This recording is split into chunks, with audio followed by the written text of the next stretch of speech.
മലയാളത്തിലെ എക്കാലത്തെയും ക്ലാസിക്കൽ ചിത്രങ്ങളിൽ ഒന്നായ ഒരു വടക്കൻ വീരഗാഥ വീണ്ടും തിയേറ്ററുകളിലേക്ക്.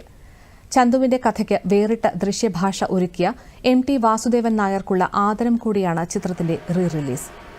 നൂതന സാങ്കേതിക വിദ്യകളുടെ സഹായത്തോടെ ദൃശ്യ ശബ്ദ സാധ്യതകൾ പ്രയോജനപ്പെടുത്തി 4K മികവോടെയാണ് ചിത്രം പ്രേക്ഷകരിലേക്ക് എത്തിക്കുന്നത്.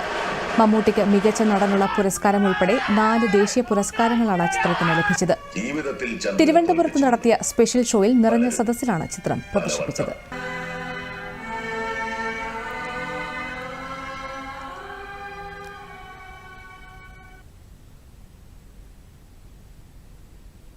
നമുക്കിങ്ങനെ ഓഡിയൻസിനെ ഇങ്ങനെ ആക്സെപ്റ്റ് ചെയ്തിട്ട് ഫോൺ ചെയ്യുമ്പോഴും മെസ്സേജ് ചെയ്യുമ്പോൾ ഒക്കെ നമുക്ക് ഭയങ്കര ഒരു ആക്ച്വലി അച്ഛനെ ഭയങ്കര മിസ് ചെയ്യുന്നൊരു സമയമാണ്. അച്ഛൻ ഭയങ്കര ഹാപ്പി ആയിട്ടുണ്ടാവും ഇപ്പം ഉണ്ടായിരുന്നെങ്കിൽ. കുറേ MT സാറായാലും എല്ലാവർക്കും ഒരു എന്താ പറയുക, ഒരു ട്രിബ്യൂട്ട് മാതിരിയാണ് നമ്മൾ ഈ സിനിമ ചെയ്യാമെന്ന് വിചാരിച്ചത്. നമ്മൾ ഇത്രയും ആക്സെപ്റ്റൻസ് കിട്ടും എന്നുള്ളത് ഇങ്ങനെ എന്താ പറയുക ഡേയ്സ് ഇങ്ങനെ പോകുമ്പോഴാണ് മനസ്സിലാവുന്നത്. എൻ്റെ ആഗ്രഹം അതായിരുന്നു, പുതിയ തലമുറ ഇത് കാണണം, ഇത് ചരിത്രമാണല്ലോ, അപ്പോൾ അതവരൊക്കെ കണ്ട് മനസ്സിലാക്കണം, അതിനുവേണ്ടി എടുത്തു വെച്ചതാണല്ലോ, അപ്പോൾ അത് ചെയ്യണം എന്നുള്ളത് വലിയൊരു ആഗ്രഹമായിരുന്നു.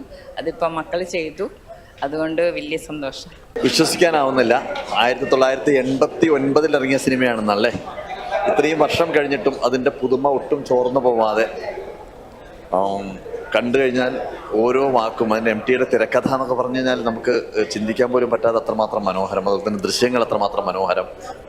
അന്ന് കണ്ട അതേ പ്രതീതിയോട് കൂടിയിട്ട് ഒട്ടും അതിൻ്റെ ഒരു അംശം പോലും ചോർന്നു പോകാം. അതെനിക്ക് തോന്നുന്നു കുറച്ചുകൂടി അതിനകത്ത് ഇപ്പം കാണുമ്പോൾ അതിൻ്റെ ആഴത്തിലും കുറേയും കൂടി അതിൻ്റെ പരപ്പിലേക്ക് നമുക്ക് പോകാൻ സാധിക്കുന്നു എന്നുള്ളതാണ്. ഒത്തിരി സന്തോഷവും അതുപോലെ തന്നെ അന്ന് ആ ഫിലിം കണ്ട അതേ എക്സൈറ്റ്മെൻ്റ് ആണ് ഇപ്പം ഞാൻ സെക്കൻഡ് ടൈമാണ് കാണുന്നത്. പക്ഷെ ഒരിക്കൽ കൂടെ കാണണമെന്ന് വെച്ചാൽ ശരി സമ്മതിക്കാൻ തോന്നും.